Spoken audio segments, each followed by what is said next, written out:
अस्सलामुअलैकुम बच्चों।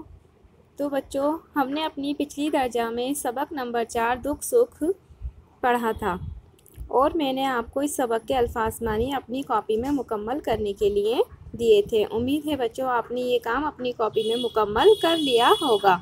आज मैं आपको इस सबक के सवाल जवाब और उसकी मश्क कराने जा रही हूँ। सबसे पहले मुख्तसर सवालात के जवाबात हैं जो आपको आपकी बुक में ही मुकम्मल करने हैं।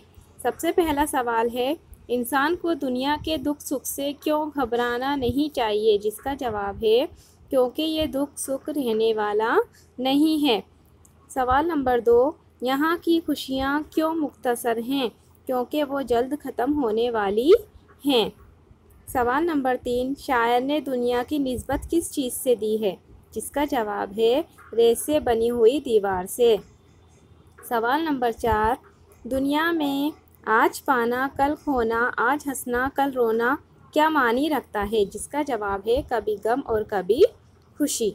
उसके बाद सवाल नंबर 5, दुनिया में कभी हार और कभी जीत होती है, उसका मतलब समझाइए। तो इसका जवाब है कभी नुकसान होता है तो कभी नफ़ा होता है। उसके बाद बच्चों तफसीली जवाबात ये आपको अपनी उर्दू की कॉपी में लिखने हैं। तफसीली जवाबात, इनके जवाब मैंने आपकी बुक में ही मार्क कर दिए हैं। सबसे पहला सवाल है, दुख से घबराने और सुख पे इतराने का शायर का क्या मकसद है? तो इसका जवाब बच्चों ये रहा यहाँ पर।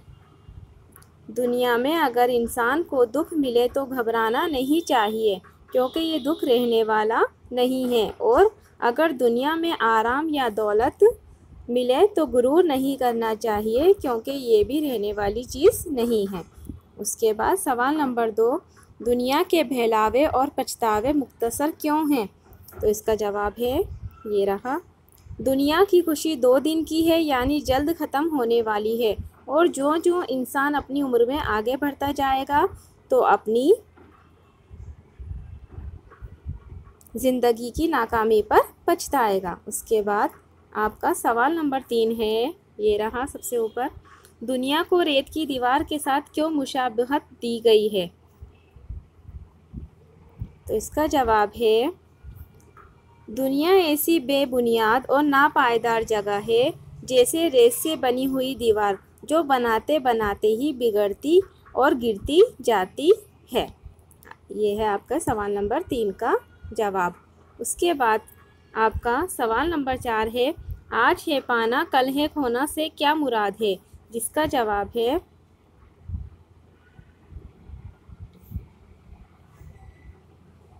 इंसान समझता है कि मैंने दुनिया में कुछ माल यानी हासिल किया, कुछ माल हासिल किया, लेकिन ऐसा सोचना गलत है क्योंकि आज का पाया हुआ कल गायब हो जाता है, और आज इंसान बेबुनियाद और फ़ायदा पाकर हंसता है, यानी जो उसको आज दुनिया में फ़ायदा हो रहा है उसको पाकर हंसता है, तो कल उस फ़ायदे की जगह गायब नुकसान होता देखकर रोता और पछताता है। ये बच्चों आपका सवाल नंबर 4 का जवाब है। उसके बाद सवाल नंबर 5 का जवाब मैंने यहीं पर ही लिखा है।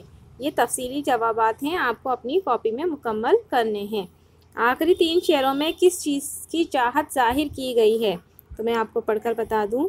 शायर इन अशार में अल्लाह ताला से मुखातिब होकर कह रहा है कि ए मेरे महबूब, यानी अल्लाह पाक, तू मुझे तेरी रहमत का ऐसा मुजाहरा दिखा दे कि मैं इस दुनिया की सारी कशमकश से दूर हो जाऊं और सिर्फ़ तेरी इबादत में लग जाऊं। ये आपके तफसीली सवालात हैं जो आपको आपकी कॉपी में मुकम्मल करने हैं। उसके बाद अगली मश्क है आपकी, नामुकम्मल मिसरों को मुकम्मल कीजिए। दुख से यहाँ के घबराना क्या? सुख पे यहाँ के इतराना क्या? दीवार है दुनिया रेत की, ओछे कासा प्यार है दुनिया, आज है पाना कल है खोना, आज है हंसना कल है रोना। इसके बाद है, गैर मरबूत अशार के मिसरों को मुनासिब रब्त दीजिए, यानी इन जुमलों को मुकम्मल करने हैं 2 दिन के सब बहलावे, आगे चलकर हैं पछतावे, आज है पाना कल है खोना, आज है हंसना कल है रोना, इस नगरी की रीत यही है। तो बच्चों, ये आपकी मश्क हैं जो आपको बुक में ही मुकम्मल करनी है। सिर्फ आपको अल्फाज मानी और तफसीली सवालात के जवाबात उर्दू की कॉपी में करने हैं। उम्मीद करती हूँ बच्चों आपको मेरे ज़रिए बताया गया काम समझ में आ गया होगा। अपना ख्याल रखिए। अल्लाह हाफिज़।